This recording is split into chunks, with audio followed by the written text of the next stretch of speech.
Hello friends, welcome to my channel angel kids tutorial. आज का topic तो English grammar पर ही है, बट मैं कोई टॉपिक नहीं पिकअप कर रही हूँ।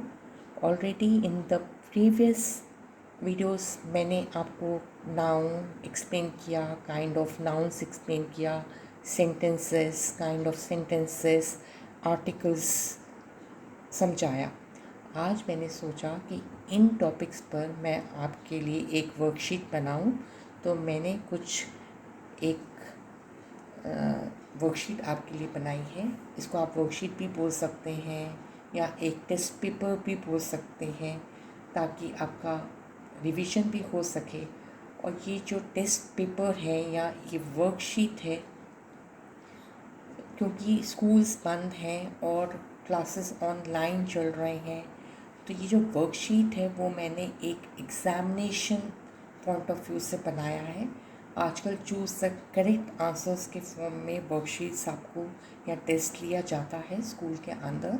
तो हम लोग स्टार्ट करते हैं। होप आपको मेरा ये वीडियो पसंद आएगा और आप इसको प्लीज़, आपसे रिक्वेस्ट है कि इसको आप एंड तक देखिए। आपके लिए बहुत ही हेल्पफुल वीडियो है और बच्चों के लिए वेरी इंटरेस्टिंग है। तो स्टार्ट करते हैं।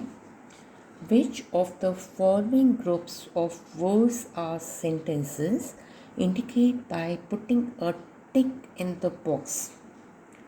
कुछ सेंटेंसेस नीचे दिए हैं, आपको फाइंड आउट करना है कि ये सेंटेंस है कि इनकम्प्लीट सेंटेंस है, और उसके अकॉर्डिंगली आपको inside the box tick mark करना है या तो क्रॉस करना है। Do you like apples? Correct, ये कंप्लीट सेंटेंस है। क्या आपको एप्पल्स पसंद है? Take correct. He went for a walk, वो वॉक के लिए गया। कंप्लीट सेंटेंस है, correct. The captains of the two teams, ये कंप्लीट सेंटेंस नहीं है। ब्रेड एंड बटर, ये भी कंप्लीट सेंटेंस नहीं है, तो cross. At the 4 in the evening, complete sentence नहीं है, cross. The children are playing cricket, correct. Second sentence, a dash is a group of words that expresses a complete meaning. Option noun, sentence, verb. So what is the definition of a sentence? A sentence is a group of words that make a complete sense. तो answer is sentence. तो यहाँ पर sentence पर mark किया हुआ है। Second, the English alphabet has dash letters 16, 21, 26। आप सब लोगों को मालूम है कि इंग्लिश अल्फ़ाबेट में 26 लेटर्स होते हैं, तो 26 is the answer. Capital letters are also known as upper case letter और lower case letters. Upper case letters the answer. इसको ब्लॉक लेटर्स भी कहते हैं या अपर केस लेटर भी कहते हैं, तो upper case letter is the answer. Next,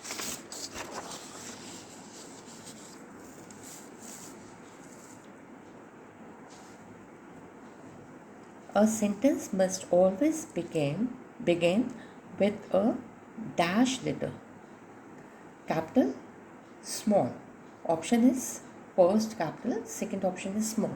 sentence का जो पहला वर्ड है तो वो क्या, first letter begins with a capital letter, तो आंसर इज कैपिटल।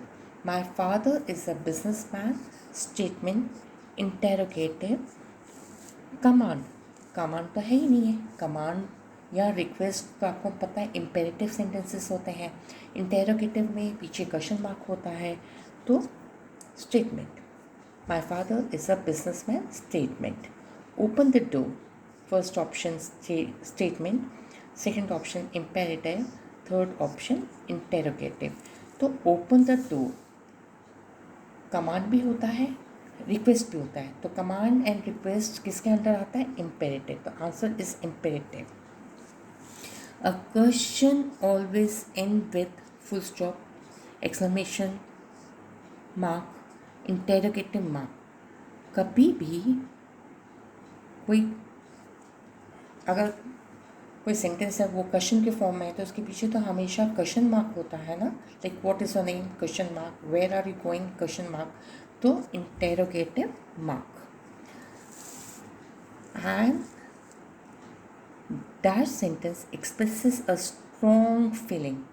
कौन सा सेंटेंस एक्सप्रेस करता है स्ट्रॉन्ग फीलिंग को? एक्सक्लेमेटरी सेंटेंस, ठीक है, एक्सक्लेमेटरी एसेटिव कमांड। तो exclamatory sentence express a strong feeling. Next, there are dash articles A2 B3 C10। तो आप सब लोगों को मालूम है कि देयर आर 3 आर्टिकल्स। कौन से आर्टिकल्स होते हैं? A and the. तो answer is 3। Dash dash and dash are article. First, in, on, under, a and the, this, that, the. तो आपको सबको मालूम है 3 आर्टिकल्स होते हैं। वो कौन से आर्टिकल्स होते हैं? A and the. तो B is the answer. Articles are used before dash. Articles किसके पहले यूज़ होते हैं? नाउन के पहले होते हैं कि वर्ब के पहले होते हैं कि proper noun? Answer is noun.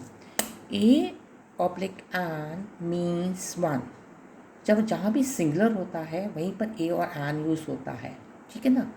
So we can use it only with dash countable noun. Plural के साथ लगेगा, अनकाउंटेबल के साथ लगेगा कि singular? Answer is singular. Singular countable noun है, ऊपर बड़ा साफ समझ में आ रहा है। A and means one, one means singular. Dash is use before noun beginning with the verbal sounds a and the. तो जो भी वर्ड्स में वोवल साउंड सुनाई देते हैं तो वहाँ पर उन वर्ड्स से पहले क्या लगता है? एन। तो an is the answer. Next,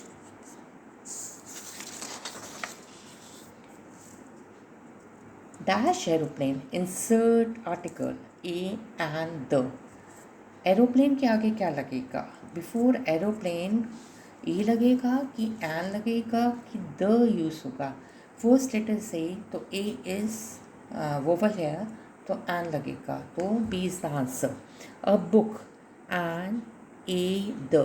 first letter B है तो ये कॉन्सोनेंट है तो ए लगेगा, एन नहीं लगेगा, ए लगेगा, द नहीं लगेगा, तो answer is a. He put dash book on dash table. First a an, second the, third a the.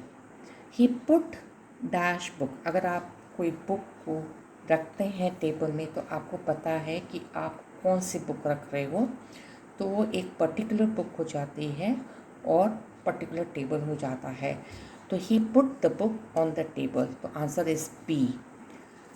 18, dash is use to talk of particular person और थिंग। जब हम पर्टिकुलर पर्सन और थिंग के बारे में बात करते हैं तो क्या लगाते हैं? ए लगाते हैं कि द लगाते हैं कि एन? द लगता है। An is always use before particular person और thing. Okay. Dash, he gave me dash pen. Dash pen was leaking. उसने मुझे एक पेन दिया, तो ए हो गया। डैश पेन वॉज लीकिंग, और वो पेन जो उसने मुझे दिया तो एक पर्टिकुलर पेन हो गया। तो पर्टिकुलर पेन के लिए क्या यूज़ होगा? द।